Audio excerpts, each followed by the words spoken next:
Bismillahirrahmanirrahim. Assalamualaikum warahmatullahi wabarakatuh. Alhamdulillah wassalatu wassalamu ala Rasulillah wa ala alihi wa sahbihi wa man tabi'ahum bi ihsanin ila yaumiddin wa ba'du.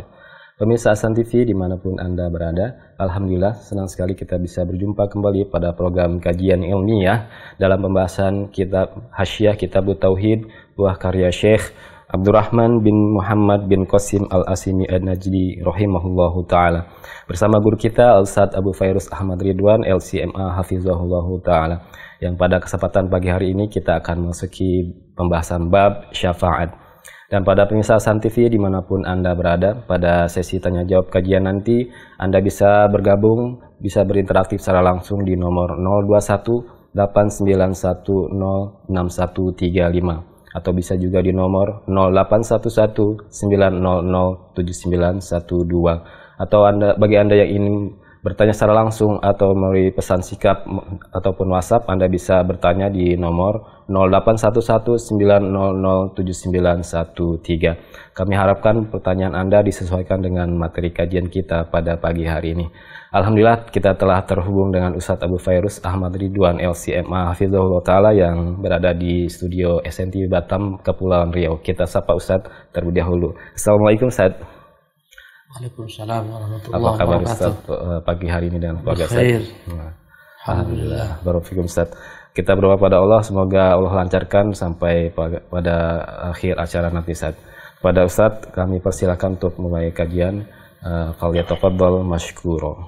Jazakallahu khairan.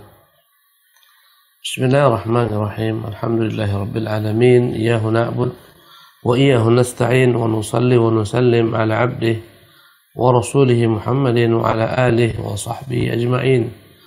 Amma ba'du, rabbi shrah li sadri wa yassir li amri wa hlul 'uqdatam min lisani yafqahu qawli. Rabbi zidni ilma warzuqni fahma wa amalan mutaqabbala.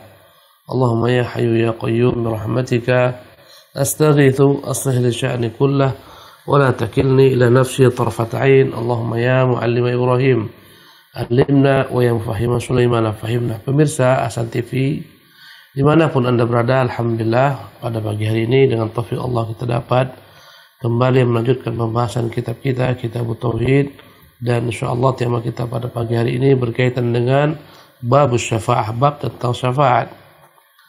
Apa itu syafaat?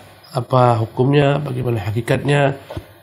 Apa syafaat yang dalam Quran ditetapkan oleh Allah Subhanahu wa taala, dan apa pula kiranya syafaat yang dalam Al-Quran ditolak oleh Allah Subhanahu wa taala. Pemirsa yang dimuliakan oleh Allah Subhanahu wa taala, ya, kata-kata syafaat dari kata-kata syaf'un bermakna genap. Syaf'un kebalikannya adalah witrun atau ganjil. Asy-syafa'atu, syafaat adalah seseorang yang dia sendiri ya dan ingin mencapai satu hajat namun tak terpenuhi, dan dia minta bantuan seorang temannya untuk mewujudkan harapannya. Maka temannya inilah perantara yang membuat dia dapat mewujudkan harapannya. Itulah namanya syafaat. Ya. Syafaat itu adalah talabu an-naf'i atau daf'i ad-dharri ya lil ghair. Seseorang berupaya mendatangkan kemaslahatan, kebaikan untuk seorang lainnya atau menjauhkan kemudaratan dari seorang lainnya. Itulah syafaat. Ya. Engkau misalnya ingin sesuatu hajat, engkau ingin melamar di suatu tempat, instansi tertentu, instansi A sebutlah instansi A, kemudian engkau datang ke sana, engkau tak dikenal, padahal engkau memiliki kapasitas, memiliki kapabilitas, memiliki keahlian untuk pekerjaan yang akan kau lakoni, tapi mereka tak mengenalmu. Ya, maka engkau meminta bantuan seseorang yang mereka kenal, perantara. Maka perantara inilah yang menghubungkan engkau dengan instansi tersebut, dan dengan sebab dialah engkau diterima dalam instansi tersebut. Inilah namanya syafaat, perantara. Pemirsa yang dimuliakan oleh Allah Subhanahu wa taala, segala macam bentuk kesyirikan dari zaman dahulu hingga zaman kini maupun yang akan datang ya adalah merupakan perkara yang muncul disebabkan dari bentuk syafaat. Ya. Kesyirikan yang pertama di masa Nuh alaihi salatu wassalam, Ghuth, Ya'uq, Nasr, ya, itulah awal kesyirikan di permukaan bumi Allah ini yang terjadi setelah Allah Subhanahu wa taala turunkan Adam ke bumi dan dia beranak pinak, ya, asyratu qurun, 10 abad manusia di atas tauhid. Hingga datanglah pada masa Nuh alaihissalam orang-orang saleh bernama Wad, Suwa, Yaghuth, Ya'uq, Nasr. Orang-orang saleh ini meninggal dalam satu zaman. Kemudian dibuatlah untuk mereka patung, ya, sebagai tanda kenangan. Lambat laun dari kenangan ini berubahlah. Menggiring mereka mengatakan bahwa patung-patung ini adalah perantara kalian kepada Allah. Kalian tidak akan diterima oleh Tuhan yang Maha Suci, karena kalian adalah orang-orang kotor. Kalau mau diterima Tuhan, hendaklah kalian menumpahkan segala macam doa kalian, hajat kalian, sembelihan kalian kepada berhala-berhala ini. Yang mana berhala-berhala Wad, Suwa, Yaghuth, Nasr ini adalah merupakan perantara. Mereka akan memberikan syafaat kepada Allah SWT untuk kalian agar dikabulkan hajat kalian, dijauhkan dari mara bahaya. Jadikanlah berhala-berhala ini sebagai perantara. Itulah awal muasal kesyirikan. Subhanallah. Sepanjang zaman kesyirikan itu bermula daripada bab syafaat. Ya, sebagian orang-orang mengatakan kalian tak akan mungkin langsung bertemu Tuhan, berjumpa Rabb alam, mengabulkan hajat kalian, Rabb pencipta alam semesta, mustahil. Tapi ada perantara. Mereka mengatakan perantaranya adalah anak Tuhan, putra Tuhan. Putra Tuhan inilah yang merupakan perantara kalian kepada Tuhan, Allah Jalla wa'ala. Akhirnya mereka menyembah putra Tuhan dengan keyakinan putra Tuhan inilah yang akan menyampaikan segala macam hajat mereka kepada Tuhan yang tertinggi menurut mereka. Ya, tergelincirnya kaum Nasara, tergelincirnya kaum Yahudi, tergelincirnya umat-umat manusia dari pintu perantara ini, dari pintu syafaat. Subhanallah. Pemirsa yang dimuliakan oleh Allah Subhanahu wa taala. Ya. Jadi pada hakikatnya banyak yang dijadikan manusia perantara kepada Allah Subhanahu wa taala. Ya. Ada yang menjadikan perantara mereka patung-patung berhala-berhala yang merupakan simbol-simbol orang saleh. Ada yang menjadikan perantara mereka kepada Allah adalah malaikat-malaikat. Sebagian bangsa Arab menyembah malaikat karena mereka dianggap putri-putri Allah. Mereka lah yang menyampaikan hajat manusia kepada Allah Subhanahu wa taala. Ada yang menjadikan perantara mereka para nabi-nabi. Ya, nabi-nabi mereka yang telah wafat. Ya. Yang mereka agungkan, yang mereka kultuskan, yang mereka katakan kepada nabi-nabi inilah diberikan segala macam bentuk ibadah agar disampaikan kepada Allah Subhanahu wa taala. Macam-macam. Ya. Bahkan syaitan pernah mencoba untuk mengecoh kaum musyrikin di masa Nabi sallallahu alaihi wasallam. Dalam surat An-Najm ketika Rasulullah SAW menyebutkan tentang berhala-berhala yang mereka agungkan, afara'aitumul Lata wal Uzza, tidakkah kalian melihat kepada patung-patung yang disebutkan ini, itu patung Latta, patung Uzza, wa Manat ats-tsalisal ukhra, dan Tuhan Manat, Tuhan yang ketiga. Ketika itu syaitan berteriak, didengarlah oleh manusia, wa inna syafa'atahunna la turtaja. Sungguh syafaat tiga berhala ini sangat diharapkan. Itu syafaat siapa? Latta, Uzza, dan Manat. Orang-orang musyrikin mendengarkan perkataan tersebut mengira itu yang Nabi SAW bacakan, padahal Nabi tak baca demikian.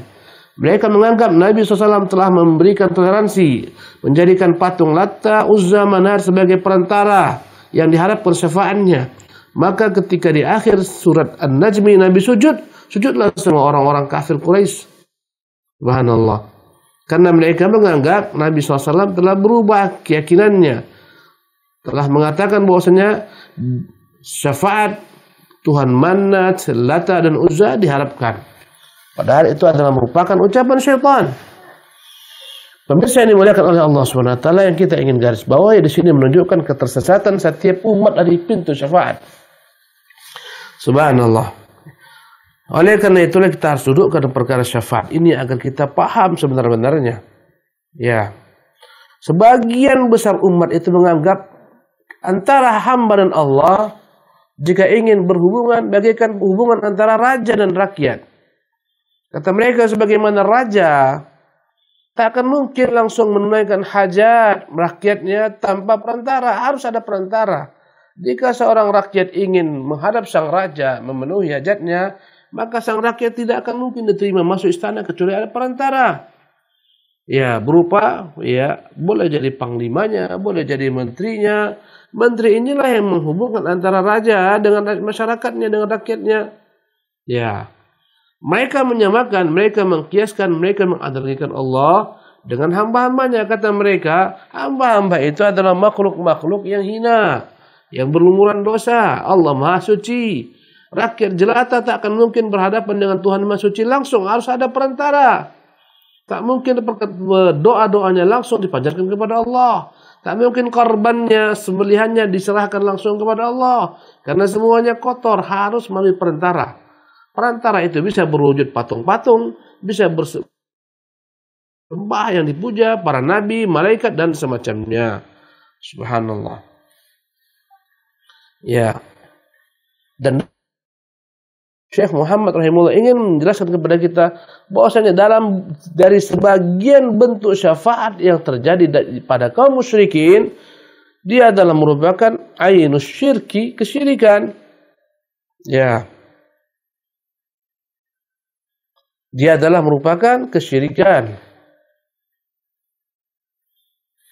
Nah, dalam Islam, syafaat tadi telah saya sebutkan artinya secara bahasa, secara istilah, ya. Talabul khairi lil ghairi. Mencari, menuntut, ingin mendapatkan kebaikan untuk orang lain. Itulah secara istilah. Ya, dan dalam Islam, syafaat itu disebutkan dalam literatur Islam ada dua bagian. Ada syafaat namanya syafaatun muthbatatun. Syafaat yang memang dia ada. Ada. Allah Subhanahu wa taala benarkan dia ada. Yang nanti akan diberikan oleh Allah Subhanahu wa taala kepada sebagian makhluknya. Ya. Pertama kita harus meyakini syafaat itu adalah merupakan milik Allah Jalla fi'ula. Ya. Qul lillahi syafa'atu jami'a. Katakanlah sesungguhnya segala macam bentuk syafaat itu milik Allah. Dan Allah berjanji akan memberikan syafaat tersebut kepada sebagian makhluknya. Di antaranya adalah Allah berjanji akan memberikan syafaat kepada Rasulnya. Agar Rasul memberi syafaat kepada umatnya. Jadi syafaat itu milik Allah. Maka mintalah syafaat itu kepada pemiliknya. Itu Allah Subhanahu wa ta'ala. Ya Allah, berikanlah kepadaku syafaat nabimu. Katakan demikian. Nanti di padang mahsyar, berikanlah kepadaku syafaat nabimu di padang mahsyar. Mengikuti sunnahnya, ya Allah. Minta kepada Allah Subhanahu wa ta'ala. Kembali kepada syafaat tadi, kita membagi syafaat dan ulama membagi syafaat menjadi dua bagian. Ada yang pertama namanya syafaatun muthbatah. Syafaat yang diterima, yang dibenarkan, yang memang ada. Ya, itulah syafaat nanti di hari kiamat. Ya, Allah Subhanahu wa ta'ala akan berikan kepada sebagian makhluk-makhluknya. Nabi memberi syafaat, malaikat memberi syafaat, orang-orang beriman saling memberi syafaat satu sama lainnya. Anak-anak yang meninggal kecil memberi syafaat untuk orang tuanya. Dan sebagian amalan-amalan di dunia ini memberi syafaat kepada pelakunya. Dan begitulah seterusnya. Kita menyebutnya namanya syafaatun muthbatah. Syafaat yang ada, yang hak, yang benar. Dan dalam syafaat yang benar ini, Allah Subhanahu wa ta'ala ya telah menyebutkan dalam Al-Quranul Karim, bahkan juga Nabi menyebutkan, menjelaskan syafaat ini akan tercapai ketika terpenuhi padanya dua syarat. Syafaat yang benar ini dua syaratnya. Pertama adalah idnullah lisyafi'i. Pertama adalah izin Allah Subhanahu wa ta'ala kepada makhluk-makhluk tertentu untuk memberikan syafaat. Harus Allah beri izin. Ya, itu yang pertama, idznullah lisyafi'. Allah berikan izin, ya fulan, engkau kuizinkan untuk memberikan syafaat. Maka Nabi pun memberi syafaat. Orang-orang yang mati syahid pun memberi syafaat. Dan seterusnya. Jadi ini syarat pertama. Syafaatun muthbata, syafaat yang hak, syafaat yang benar. Dua syaratnya. Pertama adalah idznullah lisyafi'. Harus Allah izinkan dahulu. Allah berikan izin kepada orang yang nanti akan memberi syafaat kepada orang lain. Yang kedua, ridallahi 'anil masyfu'i lahu. Yang kedua, Allah SWT tentukan syaratnya, orang yang akan diberikan kepadanya syafaat dari makhluk-makhluk tadi Allah izinkan, haruslah orang-orang yang Allah ridai. Namanya al-masyfu'u lahu. Ya. Jadi dua syaratnya, pertama izin Allah kepada sang pemberi syafaat untuk memberikan syafaat. Yang kedua, keridhaan Allah, ya kerelaan Allah atas orang yang akan diberikan nanti untuknya syafaat. Ya. Dan syarat yang kedua ini, ridha Allah 'anil masyfu'i lahu, keridhaan Allah, kerelaan Allah atas seseorang yang akan diberikan baginya syafaat. Tentunya Allah tak akan pernah ridha kepada orang-orang yang melakukan kesyirikan, menyembah Tuhan-Tuhan selain Allah, meminta kepada selain Allah, beribadah kepada selain Allah. Orang-orang musyrik mustahil akan mendapatkan syafaat karena Allah tidak pernah meridhai kesyirikan mereka. Orang-orang kafir mustahil akan dapat syafaat di hari kiamat karena Allah tidak pernah meridhai mereka. Kata Allah, wala yarda li ibadihi al-kufra. Allah tidak pernah rela daripada hamba-hambanya itu kekufuran. Maka hal ini menunjukkan harus dua terpenuhi syarat agar syafaat itu diterima oleh Allah Subhanahu wa taala. Setelah meyakini syafaat adalah milik Allah, syafaat ini akan Allah berikan dengan terpenuhi dua syarat. Pertama, idznullah lisyafi', Allah izinkan kepada pemberi syafaat. Yang kedua, ridha Allah 'anil masyfu' lahu, keridhaan Allah kepada orang yang akan menerima syafaat kelak. Pemirsa ini dimuliakan oleh Allah Subhanahu wa taala. Ya. Ini syafaat yang akan diterima dan akan terwujud di hari kiamat. Adapun yang kedua namanya syafaatun manfiyatun, syafaat yang ditolak. Ditolak oleh Allah Subhanahu wa taala, tidak dikabulkan Allah Subhanahu wa taala. Permintaan syafaat yang ditolak namanya syafaatun manfiyah, yaitu syafaat yang diminta kepada selain Allah. Minta syafaat kepada berhala-berhala. Ya, minta syafaat kepada para nabi-nabi, kepada para wali, kepada malaikat, sementara syafaat itu bukan milik nabi, syafaat bukan milik wali, bukan milik malaikat, syafaat milik Allah. Maka orang-orang yang meminta syafaat kepada selain Allah, mereka telah tergelincir salah alamat. Qul lillahi syafa'atu jami'a. Katakan Muhammad, syafaat itu seluruhnya milik Allah Subhanahu wa taala. Mengapa kau minta kepada berhala, kepada patung, kepada para nabi, kepada para wali? Ya. Jangan kau katakan, ya Rasulullah, berikanlah saya syafaatmu. Subhanallah. Tapi katakan, ya Allah, berikanlah syafaat Rasulmu untukku kelak di hari kiamat. Syafaat milik Allah Subhanahu wa taala, bukan milik Rasulullah sallallahu alaihi wasallam. Ya. Mintalah sesuatu kepada pemiliknya, bukan kepada yang tidak memilikinya. Kaum musyrikin, mereka meminta berbagai macam bentuk syafaat mereka agar mendapatkan kemaslahatan, dijauhkan kemudaratan. Mereka minta kepada selain Allah Subhanahu wa taala, kepada berhala-berhala yang mereka puja. Tentunya jangan merupakan permintaan yang salah alamat, karena itulah dia ditolak oleh Allah Subhanahu wa taala. Namanya syafaatun manfiyah. Ya. Meminta kepada selain Allah Subhanahu wa taala segala bentuk perkara yang hanya mutlak ditentukan oleh Allah, milik Allah Subhanahu wa taala. Inilah syafaat yang dilarang. Ya. Contohnya apa? Mengharapkan keberuntungan. Keberuntungan itu makhluk tak bisa menetapkan keberuntungan atau menolak kemudaratan. Ya. Ketika engkau memohon kepada makhluk-makhluk ini agar memberikan kepadamu keberuntungan, menjauhkan daripadamu keburukan, maka engkau telah melakukan sesuatu perkara yang salah alamat. Subhanallah. Ya. Karena itulah hakikat daripada syafaat manfiyah adalah syafaat yang diminta kaum musyrikin kepada Tuhan-Tuhan mereka dalam perkara-perkara yang hanya mutlak Allah yang menentukannya, Allah yang memilikinya. Ya. Inilah dia namanya syafaat yang ditolak. Subhanallah. Ya. Kenapa ditolak? Karena mereka salah alamat. Ya. Yang mereka tujukan salah alamat.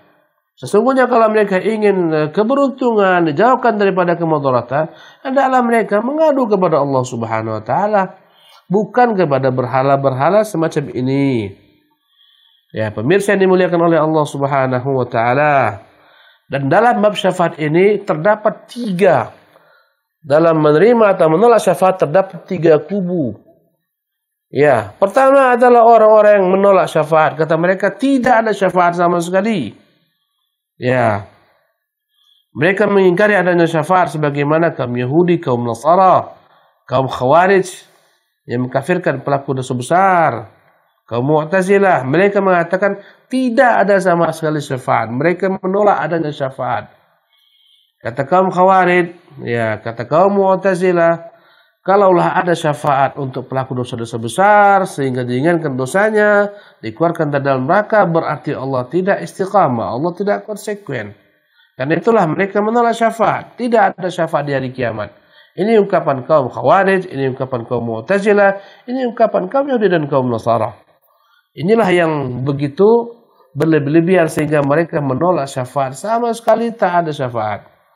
Adapun kubu kedua, sebaliknya, kubu yang berlebihan dalam menetapkan syafaat, sehingga mereka meminta syafaat bukan hanya kepada Allah, bahkan mereka minta syafaat kepada berhala-berhala mereka. Subhanallah. Ya. Mereka membolehkan meminta syafaat kepada para wali, kepada orang-orang saleh. Ya. Sehingga akhirnya semua mereka minta syafaatnya. Datang ke kuburan, minta kepada kuburan, wahai wali fulan, berikan saya syafaat. Subhanallah, kuburan orang-orang dianggap keramat, orang-orang dianggap sakti. Subhanallah. Sebagaimana orang musyrikin datang kepada berhala-berhalanya, memohon kepada berhala-berhala tersebut memberikan untuk mereka syafaat. Ini 2 kubu yang bertentangan. Ini menolak syafaat, ini menetapkan syafaat secara berlebihan, sehingga ditetapkan syafaat bukan hanya milik Allah, tapi milik selain Allah Subhanahu wa taala. Adapun Ahlussunnah, kaum mukminin, mereka mengatakan syafaat itu ada yang diterima Allah namanya syafaat mutsbatah ketika terpenuhi syarat yang tadi kita sebutkan. 2 syaratnya, izin Allah Subhanahu wa taala kepada pemberi syafaat dan ridha Allah kepada orang yang akan menerima syafaat. Ya, inilah syaratnya. Kata mereka ini syafaat yang mutsbatah, syafaat yang ada. Adapun syafaat yang mereka tolak adalah syafaat yang diminta oleh kaum musyrikin kepada berhala-berhala mereka, kepada Tuhan-Tuhan mereka dari selain Allah Subhanahu wa taala. Pemirsa kitab kita, ya wa qaulillahi ta'ala, dan Allah Subhanahu wa taala berfirman, wa anzir bihi alladhina yakhafun. Wa anzir bihi alladhina yakhafun, beritakanlah berita ancaman wahai Muhammad kepada orang-orang yang takut, an yuhsyaru ila rabbihim, nanti mereka akan dikumpulkan di hadapan Tuhan mereka, laisa lahum min dunihi waliyyun wala syafi', pada hari tak ada bagi mereka kelak dari selain Allah Subhanahu wa taala seorang penolong pun, tidak pula pemberi syafaat. Kata Allah kepada Nabi-Nya, wahai Muhammad, beritahukan kepada manusia akan datang suatu hari.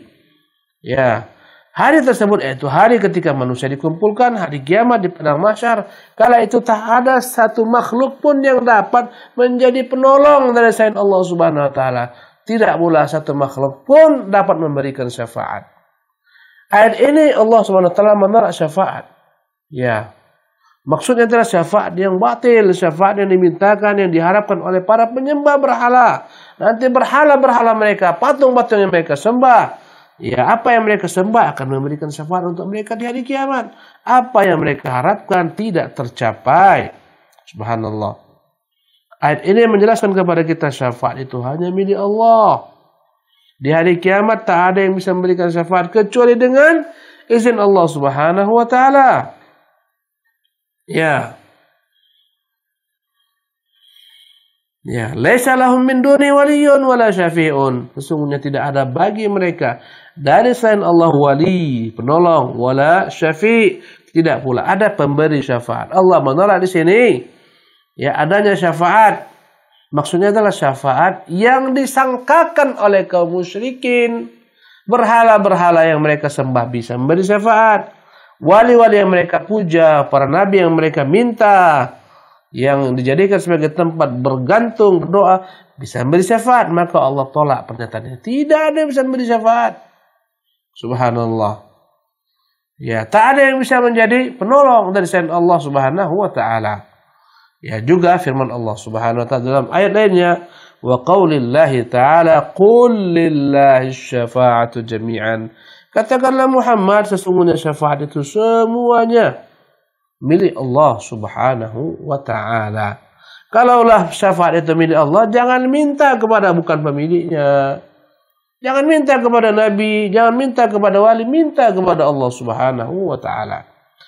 Wa qawlihi juga firman-Nya, man dzal ladzi yashfa'u indahu illa bi'idnih. Katakan Muhammad, man dzal ladzi yashfa'u dalam surah Al-Baqarah ayat kursi. Man dzal ladzi yashfa', siapakah yang bisa memberi syafaat indahu di sisi Allah illa bi'idnih, kecuali orang-orang yang Allah izinkan. Ini syarat pertama tadi. Bahwasanya tidak ada orang bisa memberikan syafaat tanpa izin Allah Subhanahu wa taala. Karena syafaat miliknya, dia berhak memberikan izin agar syafaat tersebut dibagikan kepada orang-orang tertentu yang telah dia berikan izin. Ya. Wa qawlihi, dan juga firman Allah Subhanahu wa taala dalam surat An-Najm, wa kam min malakin fis samawat. Berapa banyak malaikat-malaikat yang ada di langit, la tughni syafa'atuhum syai'an, tidak berguna syafaat mereka sedikit juga pun. Allah menafikan adanya syafaat malaikat. Malaikat pun tak bisa memberi syafaat. Yang bisa hanya Allah. Ya.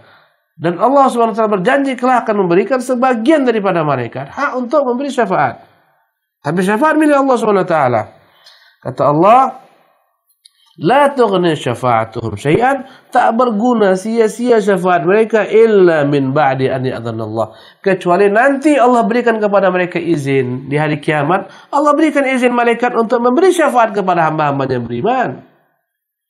Liman yasha, yang Allah berikan izin daripada siapa-siapa dikehendakinya, wa yarda, dan siapa-siapa yang diridhai Allah. Inilah dua syarat syafaat. Pertama, izin Allah kepada asy-syafi', yang kedua, ridha Allah anil masyfu'i lahu. Dan ingat, yang berhak mendapatkan manfaat syafaat ini tidak akan mungkin kecuali hanya orang-orang beriman, karena hanya kepada mereka lah Allah ridha, dan Allah tidak pernah ridha kepada orang-orang kafir. Maka putuslah harapan-harapan kaum musyrikin yang menjadikan berhala-berhala sebagai perantara mereka kepada Allah Subhanahu wa taala, sebagai pemberi syafaat mereka kepada Allah Subhanahu wa taala. Semuanya terputus karena Allah tidak pernah meridhai orang-orang yang menyekutukan Allah Subhanahu wa taala dengan sesembahan-sesembahan lainnya. Pemirsa yang dimuliakan oleh Allah Subhanahu wa taala, wa qawlihi, juga firman Allah Subhanahu wa taala dalam dua ayat. Ya. Kata Allah Subhanahu wa taala dalam dua ayat, yang terdapat dalam surat Saba. Allah Jalla wa Ala mengatakan pada ayat yang ke-22, qul ud'ul ladzina za'amtum min dunillah. Katakan Muhammad, pergilah kalian sana. Mintalah kepada Tuhan-Tuhan yang kalian anggap sebagai Tuhan dari selain Allah Subhanahu wa taala. La yamlikuna mithqala dzarrah. Mereka tidak memiliki sedikit pun apapun fis samawat, di langit, wala fil ardi, walaupun di bumi. Katakan Muhammad kepada siapapun yang kalian anggap sebagai Tuhan-Tuhan dari selain Allah, mereka tidak memiliki sekecil apapun kepemilikan di seluruh jagat raya ini.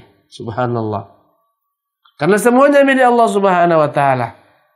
Ya. Bahkan makhluk-makhluk itu semuanya milik Allah, ciptaan Allah Subhanahu wa taala. Mereka tak memiliki apapun karena Allah pemilik segala-galanya. Ya, kalaulah mereka tak memiliki apapun, masuklah dalamnya syafaat. Mereka pun tak memiliki syafaat karena syafaat milik Allah Subhanahu wa taala semata. Kalau mereka tak memiliki syafaat, mengapa kau minta kepada mereka? Salah alamat. Ya, kata Allah Subhanahu wa taala, "Qul ud'ul ladzina zamtum min dunillah." Katakanlah Muhammad kepada sesembahan yang kalian sembah dari selain Allah, la yamlikuna mithqala dzarratin fis samawati wala fil ard. Mereka tak punya apapun, sekecil apapun di langit maupun di bumi ini. Wa ma lahum fihi ma min syirkin. Ya, wa ma lahum fihi ma min syirkin. Tak ada bagi mereka yang di langit maupun di bumi yang dapat menjadi sekutu bagi Allah Subhanahu wa taala. Ya. Mereka tak punya apa-apa sama sekali karena semuanya milik Allah Subhanahu wa taala. Bahkan mereka pun bukan menjadi sekutu bagi Allah Subhanahu wa taala. Kalau sekutu punya hak terhadap ya perkara-perkara yang mereka telah bersekutu padanya. Ya. Misalnya satu perusahaan bersekutu padanya 4 orang, 5 orang sebagai pemilik saham. Semua pemilik saham punya hak di sana. Semuanya yang bersekutu ini memiliki hak pada saham tersebut, pada perusahaan tersebut. Adapun langit bumi, siapa sekutu bagi Allah? Tak ada. Karena semuanya milik Allah Subhanahu wa taala. Tak ada yang bisa menjadi sekutu bagi Allah Subhanahu wa taala. Nabi-nabi bukan sekutu Allah, karena nabi merupakan ciptaan Allah Subhanahu wa taala, milik Allah Subhanahu wa taala semata. Ya. Bagaimana kau minta kepada mereka syafaat yang bukan milik mereka? Mereka tak punya apapun. Lebih parah kau minta syafaat kepada berhala-berhala yang tak bisa mendengar, tak bisa melihat, tak bisa berbicara. Kau kemanakan akal sehatmu? Subhanallah. Kata Allah Subhanahu wa taala, "Wa ma lahum fihi min syirkin wa ma lahu minhum min dhahir." Ya, wa ma lahu minhum min dhahir, dan tidak ada pula yang dapat menjadi pembantu bagi Allah Subhanahu wa taala. Makhluk tak punya apa-apa, semuanya milik Allah. Sekutu pun tak ada bagi Allah Subhanahu wa taala.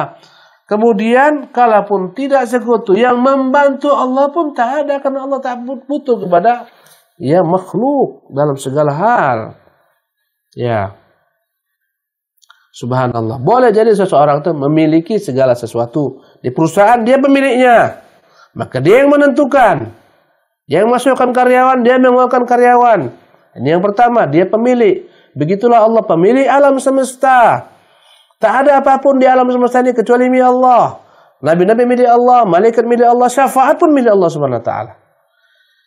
Yang kedua, boleh saja satu perusahaan itu ada sekutu. Ya, ada beberapa pemegang saham yang menguasai perusahaan tersebut. Mungkin ada si A, si B, si C. Mereka bersekutu dalam kepemilikan perusahaan tersebut. Itu mungkin di dunia. Ya.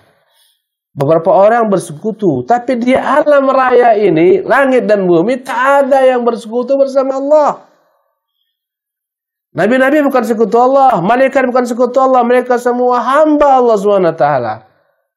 Bagaimana kau harapkan, kau minta sesuatu kepada selain Allah SWT, kau minta hajatmu kepada selain Allah.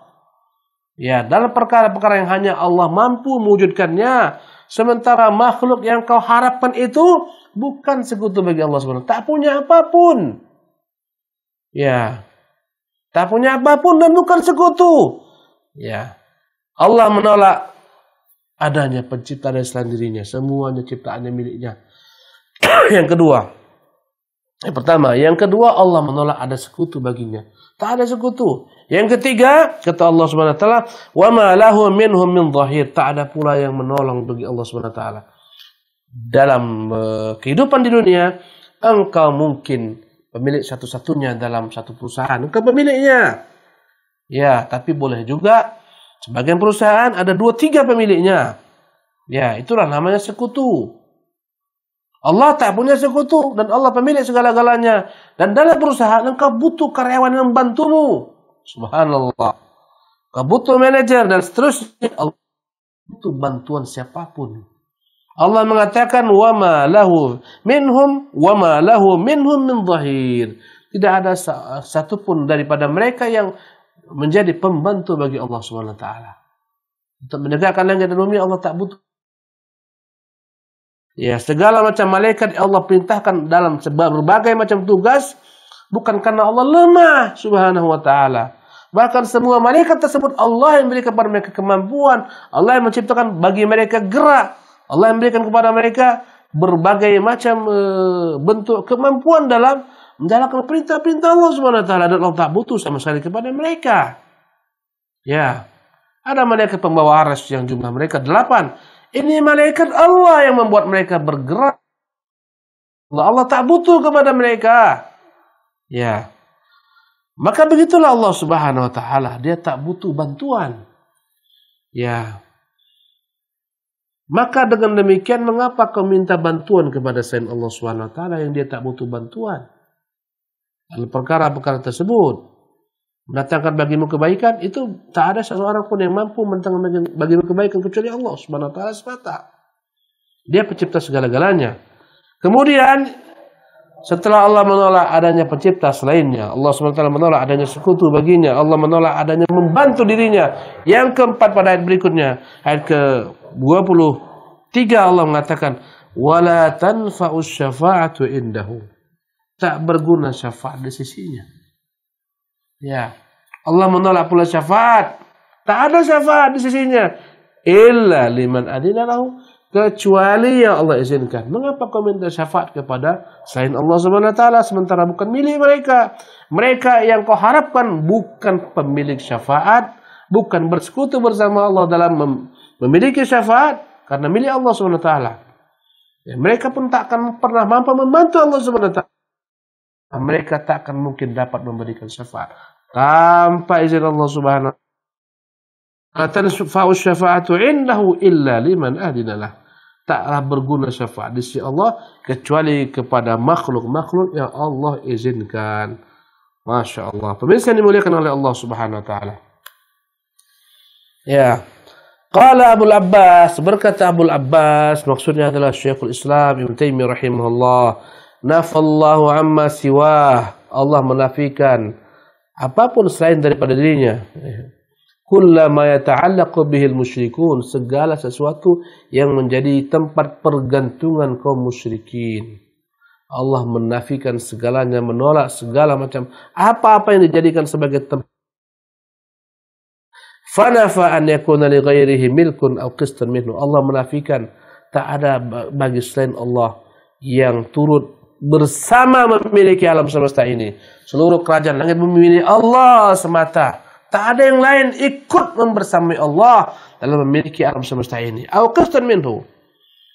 Apalagi tidak sedikit jua pun bagian apapun ada yang memiliki dari selain Allah Subhanahu wa taala. Aw yakun aunan lillah, Allah juga menafikan adanya yang membantu Allah Subhanahu wa taala dalam alam raya dan alam semesta ini. Allah tak butuh bantuan. Walam yabqa illa syafa'ah, yang bersisa hanyalah syafaat. Fabayyana annaha la tanfa', maka Allah menjelaskan bahwa syafaat tidak berguna sama sekali illa liman adina lahur rabbu, kecuali kepada orang-orang yang Allah izinkan. Sebagaimana yang tadi telah kita jelaskan di pangkal kajian. Kama qala ta'ala, Allah berfirman, wala yashfa'una illa liman irtadha. Mereka tidak akan pernah bisa memberikan syafaat kecuali kepada siapa-siapa yang telah Allah ridhai. Karena dua syarat syafaat, izin Allah kepada pemberi syafaat, ridha Allah kepada orang yang kelak mengambil manfaat daripada syafaat tersebut. Fahadhihi syafa'atul lati yadhunnuha al-musyrikun, inilah syafaat yang disangkakan kaum musyrikin. Hiya muntafiyatun yaumil qiyamah, segala macam prasangka-prasangka mereka kepada berhala-berhala Tuhan-Tuhan yang dapat memberikan mereka syafaat di hari kiamat, ternyata semuanya nol besar. Semua yang mereka harap tak bisa memberikan syafaat. Latta, Uzza, Manat yang mereka harapkan tak bisa memberi syafaat. Hubal, ya, wali-wali, nabi-nabi tak bisa memberikan syafaat kecuali jika Allah izinkan kepada orang-orang yang Allah ridhai. Untuk orang-orang yang Allah ridhai. hiya muntafiyatun yaumil qiyamah. Semuanya akan ditolak di hari kiamat. Kama nafahal Qur'an. Sebagaimana Qur'an menolak. Ya, adanya syafaat milik selain Allah Subhanahu wa taala. Wa akhbara an-nabiy sallallahu alaihi wasallam. Nabi memberitakan annahu ya'ti. Nabi akan datang di hari kiamat di padang mahsyar. Fayasjudu li rabbih wa yahmaduh. Nabi sujud di hadapan Tuhannya. Dan Nabi Subhanahu wa taala memuji Tuhannya, la yabda'u bis syafaati awalan. Bahkan Nabi tidak langsung memberikan syafaat. Kenapa? Karena Allah belum izinkan. Dalam hadis-hadis masyhur peristiwa padang mahsyar, ketika setiap umat datang kepada nabi-nabi, mereka datang kepada Adam, mereka datang kepada Musa, mereka datang kepada Nuh, mereka datang kepada Isa, semuanya mengatakan aku tak mampu untuk melakukan hal tersebut. Mereka datang kepada Nabi Muhammad, kata Nabi, ana laha. Aku yang Allah izinkan untuk hal tersebut. Nabi pun sujud yang panjang. Nabi pun memuji dan memuja Allah dengan berbagai macam nama-nama yang tak pernah Allah ajarkan sebelumnya. Setelah panjang bersujud, panjang memuji Allah Subhanahu wa taala, ketika itu barulah kepada nabinya untuk memberikan syafaat. Karena itulah berkata Syekh Muhammad, la yabda'u bis syafaati awalan. Nabi tak bisa langsung memberikan syafaat karena bukan miliknya. Maka jangan kau minta syafaat kepada Rasulullah, tidak, minta kepada Allah. Thumma yuqala, kemudian setelah sujud panjang Rasulullah berdoa memuji Allah Subhanahu wa taala, dikatakan kepada Rasulullah, irfa' ra'sak, Muhammad, angkat kepalamu, wa qul yusma, katakan apa yang kau inginkan, akan didengarkan perkataanmu, akan dikabulkan. Wasal tu'ta, minta akan diwujudkan permintaanmu. Wasfa tusyafa, mintalah syafaat akan diberikan untukmu syafaat. Subhanallah. Jadi nanti setelah izin Allah baru bisa diberikan Allah kepada Nabi-Nya syafaat. Baru Nabi memberikan syafaat kepada orang-orang yang Allah ridai. Wa qala lahu Abu Hurairah, setelah mendengar itu berkatalah Abu Hurairah kepada Rasulullah, man as'adun nasi bi syafaatika ya Rasulullah, siapa orang yang paling beruntung kelak mendapatkan syafaat darimu ya Rasulullah? Setelah Allah izinkan kepada Nabi. Qala, maka Nabi menjawab, man qala la ilaha illallah khalisan min qalbihi, yang berhak mendapatkan syafaat aku nanti di hari kiamat setelah Allah izinkan kepadaku memberi syafaat adalah setiap orang-orang mukmin sejati yang mengucapkan kalimat la ilaha illallah dengan tulus murni, tidak ada padanya kesyirikan sedikit jua pun. Subhanallah. Ini menunjukkan syarat untuk orang-orang yang diridhai Allah SWT untuk memperoleh syafaat adalah orang-orang mukmin semata. Fatilka syafa'atu li ahli al-ikhlas biidznillah. Itulah syafaat yang Allah peruntukkan kepada hamba-hambanya ikhlas, hamba-hambanya yang murni beribadahnya kepadanya, yang mukmin tidak memberikan ibadah kepada selainnya. Subhanallah. Wala takunu liman asyraka billah. Tak pernah ada syafaat diberikan kepada orang-orang yang menyekutukan Allah ketika di dunia. Berharap syafaat daripada kepala kerbau yang dipotong. Subhanallah, dihantarkan. Pengorbanan yang dikorbankan untuk makhluk-makhluk halus. Ini kesyirikan. Ya, apa yang mereka harapkan di dunia pun tak tercapai. Apalagi di akhirat. Subhanallah. Agar alam tak marah, tak murka, agar gunung tak meletup, agar lautan tak murka. Mereka persembahan sesaji-sesaji kepada laut, kepada gunung. Subhanallah. Ya. Ini adalah syafaat yang salah alamat. Pemilik gunung itu bukan kepala kerbau. Bukan sajian. Subhanallah. Pemilik gunung adalah Allah Rabbul Alamin. Pemilik lautan adalah Allah Rabbul Alamin. Pemilik alam semesta adalah Allah Rabbul Alamin. Mengapa kau, subhanallah, tak minta kepadanya zat yang maha satu, yang tunggal?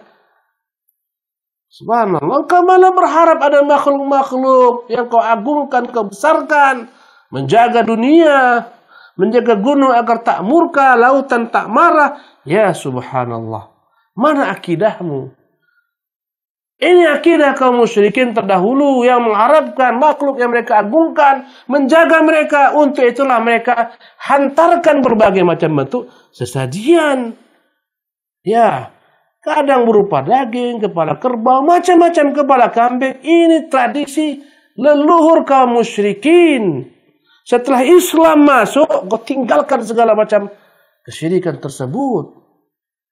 Kita katakan lakum dinukum, ini agama kalian, waliyadini, ini agama kami. Tak seperti itu. Agama kami mengajarkan kau minta hanya kepada Tuhan yang satu, Rabbul Alamin. Subhanallah.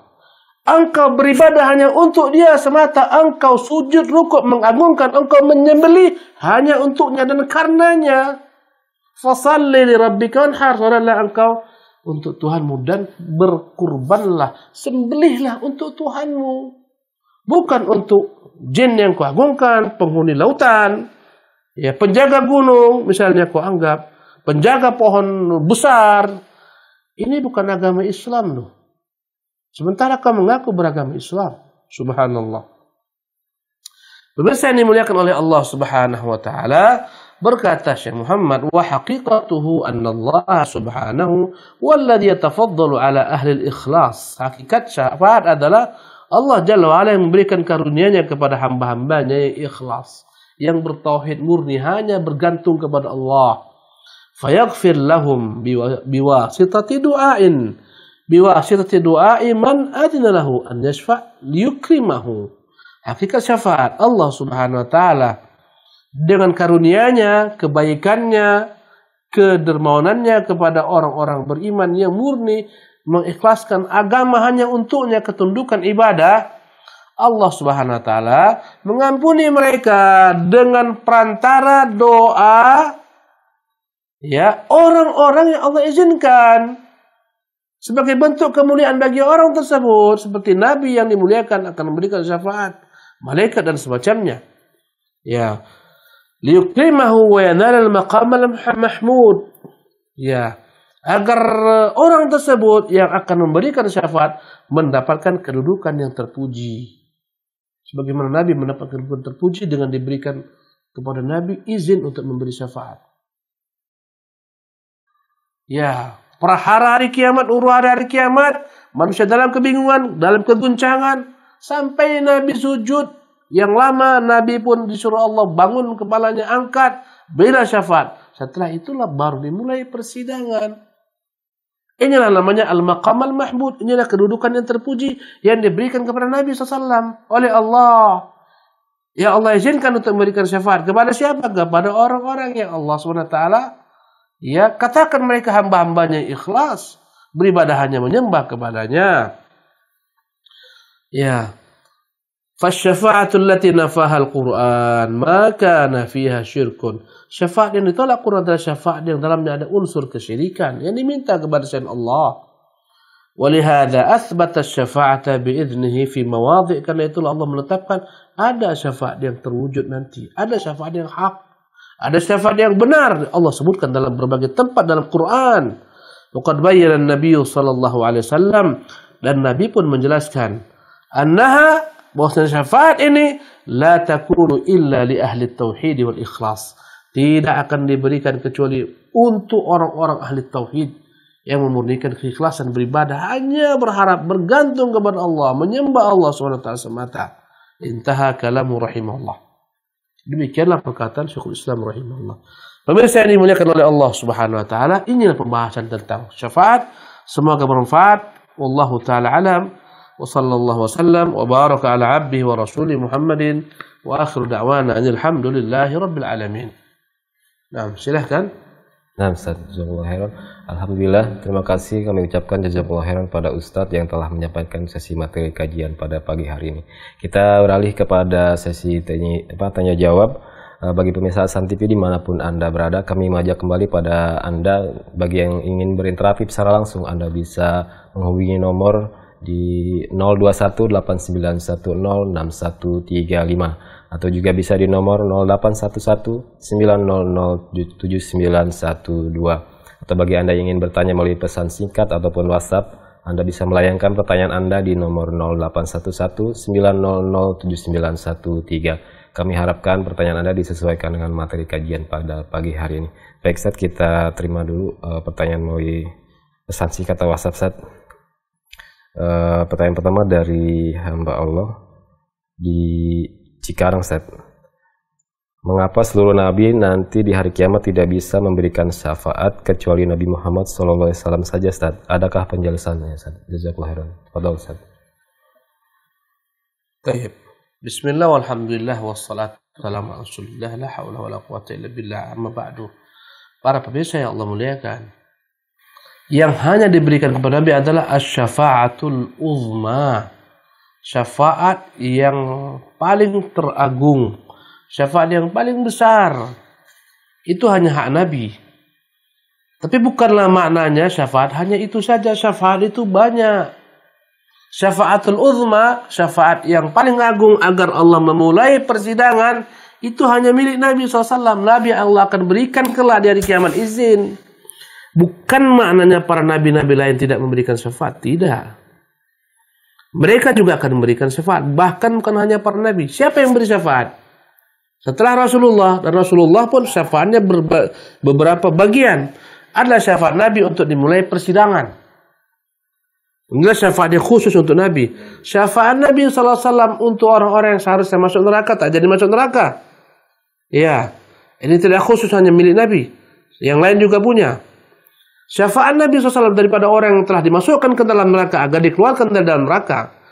Kemudian syafaat Nabi SAW kepada orang yang tak sampai derajatnya kepada surga yang tertentu, dengan syafaat Nabi dinaikkan kepada derajat tersebut. Berikutnya syafaat Nabi SAW kepada pelaku-pelaku dosa besar daripada umatnya.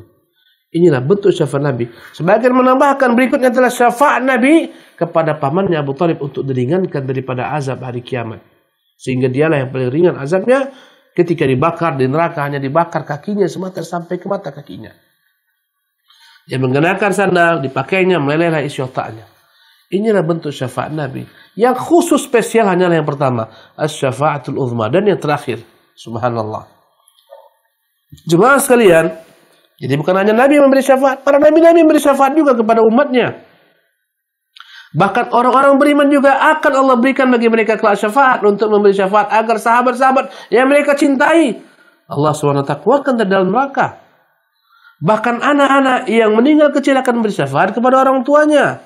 Bahkan malaikat juga akan memberi syafaat kepada orang beriman. Banyak yang memberi syafaat. Tapi syafaat yang pertama, asy-syafa'atul uzma, agar Allah memulai dengannya persidangan, itu hanya Allah berikan untuk Nabi-Nya yang mulia sallallahu alaihi wasallam.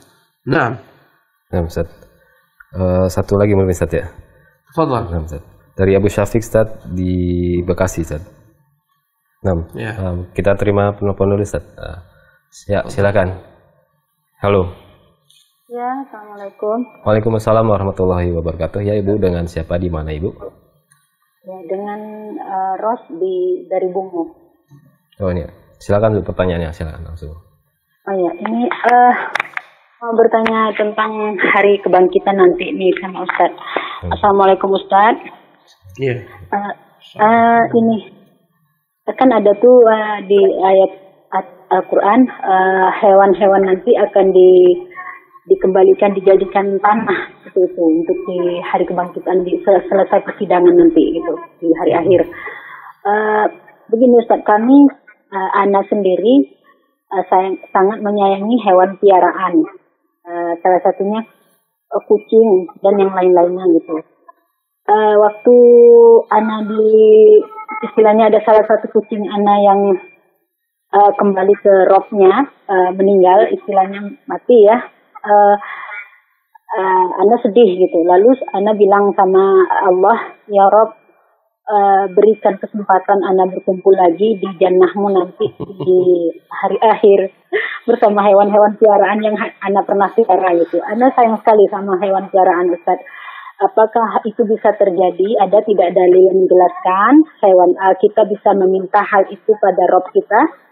Atau memang sudah cukup hubungannya di atas dunia aja, setelah selesai habis tidak akan ada pertemuan lagi dengan binatang ternak, hewan-hewan piaraan kita di hari kebangkitan nanti atau di surganya Allah. Semoga Allah memasukkan kita ke jannah firdausnya nanti. Itu pertanyaan anak Ustaz. Itu sering sekali anak lakukan Ustaz. Anak sayang sekali sama hewan piaraan dan lagi hewan piaraan anak banyak gitu. Ya, terima kasih Ibu atas warahmatullahi wabarakatuh. Terima kasih Ibu atas pertanyaannya. Silakan Ustaz. Ya. Bismillah, alhamdulillah, ba'du. Apakah hewan-hewan akan dibangkitkan? Jawabannya iya. Karena Allah yang mengatakan demikian. Dan Nabi pun telah menyebutkan, "Idzal wuhushu husyirat." Dan ingatlah pada hari ketika binatang-binatang buas akan husyirat, dikumpulkan. Bahkan Nabi mengatakan Allah akan menegakkan keadilan sehingga binatang-binatang yang dizalimi oleh binatang lain yang menzaliminya, binatang yang bertanduk menzalimi binatang yang tak bertanduk, Allah akan sidang di hari kiamat. Tapi dalam hadis tersebut dikatakan bahwasanya setelah selesai persidangan semua, Allah jadikan kembali seluruh binatang tersebut menjadi debu. Ya, ketika mereka semua menjadi debu, berkatalah orang-orang kafir, "Ya laitani kuntu turaba, aduhai. Kalaulah kami menjadi debu sebagaimana binatang-binatang tersebut." Karena dasarnya huru-hara hari kiamat. Kenapa Allah Subhanahu wa taala bangkitkan binatang? Ya, terpulang kepada kehendak Allah. Yang jelas pelajaran kepada manusia, binatang saja dibangkitkan, binatang saja akan ditegakkan antara mereka keadilan, apalagi manusia. Subhanallah. Mengapa mereka dijadikan debu oleh Allah Subhanahu wa taala? Terserah kepada kehendak Allah Subhanahu wa taala. Karena mereka adalah makhluk yang memang bukan diciptakan untuk menerima ganjaran pahala ataupun ganjaran daripada dosa. Allah ciptakan mereka bukan untuk menerima ganjaran pahala dan bukan untuk menerima ganjaran dosa. Subhanallah. Makhluk Allah ciptakan untuk menerima ganjaran pahala maupun dosa hanya dua saja, jin dan manusia. Ya, selain daripada itu tidak diberikan Allah SWT ganjaran pahala ataupun dosa. Oleh karena itulah mereka nanti setelah dibangkitkan dan disidang di antara mereka, Allah jadikan debu. Pertanyaannya, mungkinkah Ustaz kalau saya sayang kepada hewan saya tersebut, cinta kali dia meninggal sehingga kita berkata, "Ya Allah, bangkitkanlah aku nanti dari kiamat dengan hewanku ini." Subhanallah. Maka kita katakan, tentunya perkara-perkara akhirat, perkara yang membutuhkan dalil. Tak ada dengan setiap hewan akan dikumpulkan dengan tuannya, tak ada. Maka kita diam, kita tak bisa mengatakan. Subhanallah. Yang ada setiap umat dikumpulkan dengan nabinya. Yang ada setiap penyembah akan dikumpulkan dengan apa yang dia sembah. Sehingga ada yang menyembah matahari dikumpulkan dengan matahari, yang menyembah bulan dikumpulkan dengan bulan, yang menyembah patung dikumpulkan dengan patung. Ada dalilnya. Tapi tak ada keterangan yang kita ketahui setiap tuan akan dikumpulkan dengan binatang-binatang peliharaannya. Subhanallah. Oleh karena itu tidak bisa mengatakan ada, bisa, kita diam. Subhanallah. Dan perkara akhirat adalah perkara yang di luar daripada jangkauan akal pikiran kita. Misalnya ibu begitu senang dengan apa? Misalnya ibu senang misalnya dengan mobil yang diberikan suami, mobilnya indah, cantik, ibu rawat. Subhanallah. Qadarullah. Semoga Allah tidak takdirkan masuk jurang. Ya, kemudian ibu berkata, "Ya Allah, nanti hari kiamat kumpulkan aku dengan kendaraan yang kusayangi." Subhanallah. Ibu ingin mengendarai kendaraan tersebut nanti ketika di padang mahsyar. Tak perlu katakan demikian. Ya, Allah akan berikan kepada ibu segala yang ibu inginkan di hari kiamat daripada segala macam bentuk kenikmatan. Tentu kenikmatan di hari kiamat tak sama dengan kenikmatan di dunia. Ya, kata Nabi sallallahu alaihi wasallam tentang surga. Tentang surga apa kata Nabi? Mala ain ra'at. Surga adalah sesuatu yakni perkara kenikmatan yang tak pernah terlihat oleh mata. Wala udhun sami'at, tak pernah terdengar oleh telinga. Wala khatara ala qalbi bashar, yang tak pernah sedikit juga pun terlintas dalam pikiran manusia. Ya. Jadi tidak perlu ibu katakan nanti kita dibangkitkan, semoga Allah akan kumpulkan lagi kita ya di padang mahsyar. Subhanallah, hari kiamat nanti ketika di padang mahsyar bahkan tak ingat dengan ibu sendiri, dengan ayah, dengan suami, anak tak ingat. Di padang mahsyar masing-masing orang sibuk dengan dirinya, hanya mengatakan nafsi, nafsi, jiwaku, jiwaku.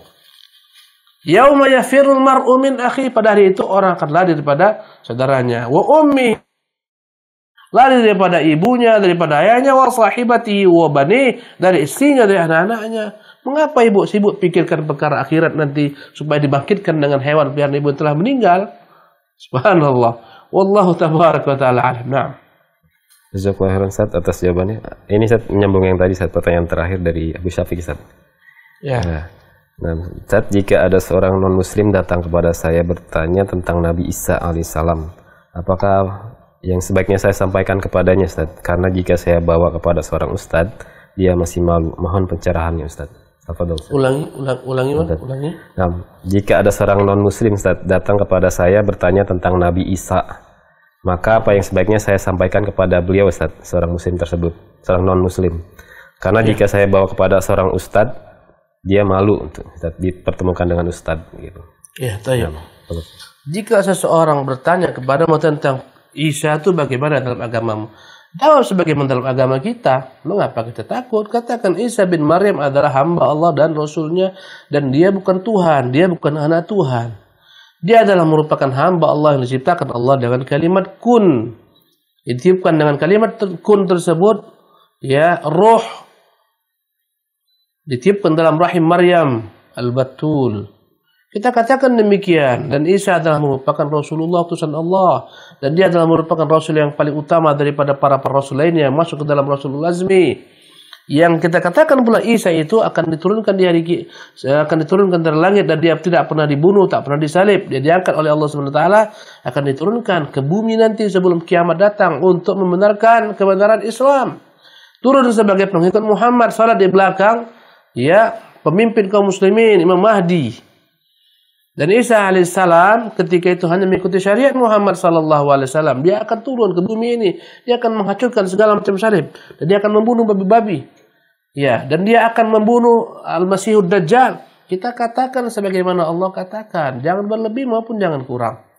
Jika Anda ingin tahu, maka Anda bisa mungkin share di internet, Anda bisa searching di internet tentang Isa alaihissalam, sampaikan kepadanya, ini konsep agama kita.